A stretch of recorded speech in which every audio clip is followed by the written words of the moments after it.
You might be familiar with these moments of protest in sports. Tommie Smith and John Carlos raising their fists at the 1968 Summer Olympics, Muhammad Ali's refusal to be drafted into the Vietnam War, and Colin Kaepernick taking a knee during the national anthem. But here are three other pro athletes who also use their platforms to protest social justice issues. A well-paid slave is nonetheless a slave.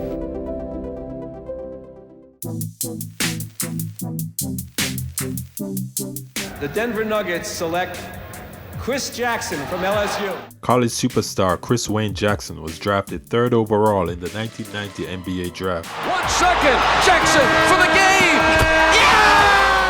He converted to Islam the following year, and soon after changed his name to Mahmoud Abdul-Rauf. It's Mahmoud again, beating Stockton a 3. Yes! While at the height of his career, he began sitting during the national anthem. He felt that honoring the flag contradicted his beliefs. I just don't look at the Muslim issue. I look at the African American being oppressed in this country, and I don't stand for that. It's also a symbol of oppression. You can't be for God and be for oppression. As a result, he was fined and suspended for 1 game. Afterward, he agreed to stand during the national anthem, but would bow his head in prayer instead of recognizing the flag.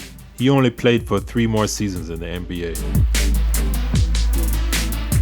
Curt Flood was a baseball all-star and Golden Glove winner during the 1960s. When the St. Louis Cardinals decided to trade Flood without his consent, he took the MLB to federal court over their employment policies, likening the reserve clause in contracts to involuntary servitude and slavery. For a man who makes $90,000 a year, which isn't exactly slave wages, what's your retort to that?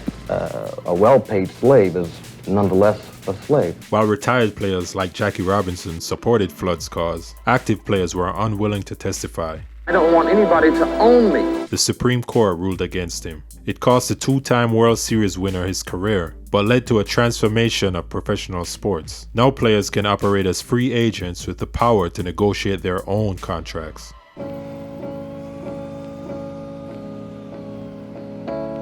Craig Hodges once led the NBA in 3-point shooting and won 2 championships with the Chicago Bulls. But when the Bulls were invited to the White House to meet then-President George H.W. Bush, Hodges arrived in a dashiki and gave the president's press secretary a handwritten letter imploring the president to show more concern for disenfranchised citizens. I didn't ever think that me going to the White House, asking President Bush to consider the issues of black people would cost me $40 to $50 million.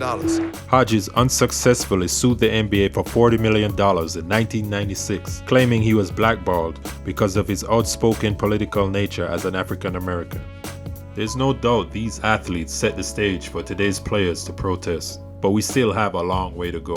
When one man of popularity can let the world know the problem, he might lose a few dollars himself telling the truth, might lose his life, but he's helping millions. But if I kept my mouth shut just because I can make millions, they go down in history just been athletes.